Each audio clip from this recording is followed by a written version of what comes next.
The most common reason we have heel pain is something called plantar fasciitis. And what it is we've got a fascia that attaches to the bottom of the heel here, and we get little micro tears in that fascia. So unfortunately, we will also get an inflammation response. And so there's two things that we know we absolutely should do. One is stretch this area gently just to give it more give. And the other thing is see a podiatrist or a physio to have the area taped to offer more security. Another really important thing whenever you've got any form of heel pain is to have a really good look at your shoes, because unfortunately shoes are not all created equal. So if I show you this particular shoe here, this is quite a good shoe, and I think you'll be able to see that we've got quite a bit of support inside the actual shoe.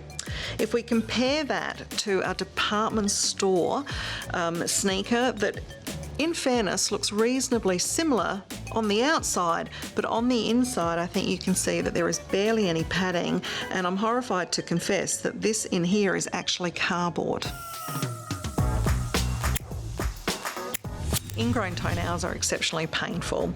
They're one of the more painful things that we see as podiatrists. And what they are is when someone has cut their nail, they've either left a little spicule or a splinter of that nail has formed, and it's made its way into the skin at the side of the nail. And then as the nail continues to grow, it literally tears that skin open all the way through. I see ingrown toenails in young males particularly, and we think that's a little bit because they're probably most likely to rip and tear their nails, which is one of the biggest causes of ingrown toenails, but also because as we're growing, we tend to be slightly more sweaty and our skin tends to be slightly softer, and that will allow any spicule of nail to pierce it a little bit more readily.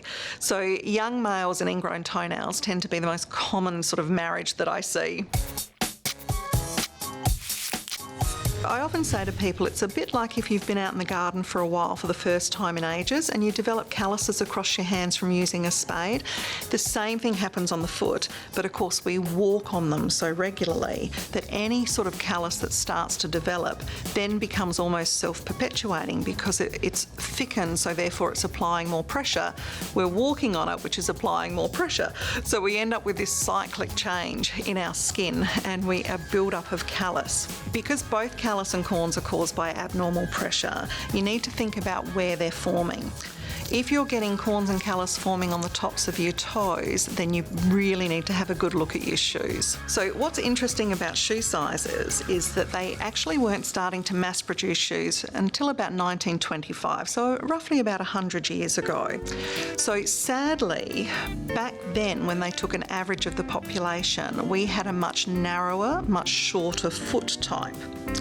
In the preceding 100 years, we've had good nutrition of bone, we've grown 15 centimetres in height, but our feet have also got considerably longer and, more importantly, wider. So this particular shoe is a so-called B fitting, and the B of a shoe, when we buy a shoe, you might buy a 7B or an 8B or whatever your size is, but the width of the shoe being a B fitting is actually only 10% of the population, whereas the majority of us are a D fitting or wider. So what we're looking for in a shoe is that it actually fits the length of your foot, the width of your foot, and also the depth. But let's be honest, if we're off to a wedding and we're going to sit down most of the night, we can probably get away with a shoe that's slightly less sturdy and capable. So I always say to people, spend your money for your shoes on the shoes that you wear the most and keep your, let's say, more pretty shoes for when you're going to be standing less, and try and minimise the amount of time you spend in them.